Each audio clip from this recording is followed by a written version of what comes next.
nga foli b'aw ye nga foli b'aw filɛbaga bɛɛ lajɛlen parti SADI ka délibéré kun ye kunu ye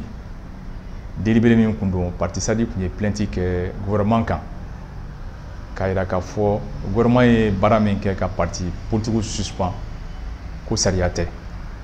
donc o baara kɔnɔna la sisan parti SADI ye plainte kɛ an ka avocat kun ye maître Mariam Jawara ye maître Mariam Jawara ye document dɔ don waati min na donc an welela cour la donc ka débat ni fɛnw kɛ avocat y'a ka sɛbɛnniw kɛ sɛbɛnniw bannen kɔ donc o jaabiw kɔnɔna la u nana yira k'a fɔ k'u bɛna jaabi laban bɔ o tun bɛ bɛn le 11 de ce mois ala y'a kɛ an b'o sigi la an b'o makɔnɔni na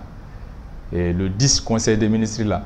an nana mɛn k'a fɔ ko gouvernement ye parti politique ka suspension min kɛ k'o b'a wuli donc o wulili kɔnɔna la sisan o wulili kɔnɔna la an y'a mɛn a diyara n ye mais an bɛ min nɔfɛ bi an ye plainte kɛ kun min kama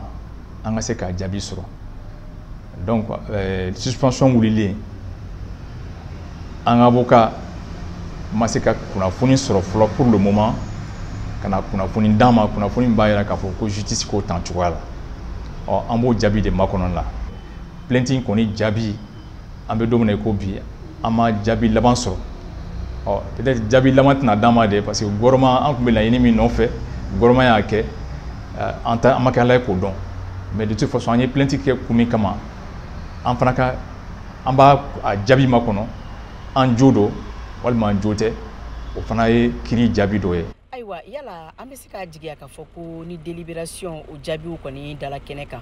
Dr Oumar Mariko ni ale yɛrɛ bɛ tunga fɛ ni waati in na a bɛ se ka sigi ka na Mali jamana kɔnɔ wa? Bon a nali o bɛ bɔ fanga tigilamɔgɔw de la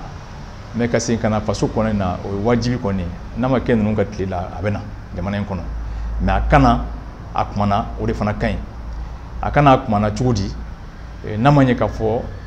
bin kɛra ka parti kan ko k'a ci a nana ye kiiri tigilamɔgɔw fɛ k'a fɔ ko kumakan minnu fɔra k'a fɔ k'a ka parti ka ci o kumakan tɛ kumakan jɔlen tɛ bon o kumakan ninnu tɛ dɔwɛrɛ ye a y'a ka hakilina di jamana jɔliko kumaw de la a y'a ka hakilina di jamana jɔliko kuma la donc o kuma de nana banke ni parti ka suspension ko ye ɲɛmɔgɔw ye ko hali sini k'a ka don jamana kɔnɔ a ka don jamana kɔnɔ cogo di o fana ka ɲɛfɔ an ɲɛna parce que a bɛ se ka kɛ an yafara bɛɛ ma bɛɛ ka don jamana kɔnɔ mais tagalen ɲɛfɛ tuguni mɔgɔw nalen ka na bere ta ka da u kun o fana bɛ se ka kɛ donc an bɛ se ka min fɔ dɔrɔn fanga tigilamɔgɔw k'a lajɛ minnu bɔra ka taa jamana kɔ kan u ye minnu gɛn ka taa jamana kɔ kan u ka segin ka na so n'u ma ɲɛ k'a fɔ u ye partiw ka suspension wuli sisan partiw ka suspension wulilen u k'u ka baara tɔ dafa baara tɔ dafali ye mun ye minnu bɔra u ka segin ka na u bɛ segin ka na cogo di u ko garde-fou kɛ pour que u ka segin ka na hɛrɛ ani baden kɔnɔna la minnu datugu kaso la u ka libérer u fana ka fara jamana kɔnɔdenw kan an ka jɛ an ka baara kɛ ɲɔgɔn fɛ kalanta fana ka labɛn parce que jamana tɛ se ka to nin kan kan diɲɛ yɛrɛ sigilen don démocratie de kan ni démocratie tɛ jamana o jamana kɔnɔ gɛlɛya bɛ taa donc ne bɛ se k'o welelikan de fɔ ɲɛmɔgɔw ɲɛna an fana ka délibéré jaabi fana an b'o makɔnɔ délibéré jaabi an b'o makɔnɔ pourvu que a ka dɔn k'a fɔ an ye plainte min kɛ donc a jaabi ye nin voilà.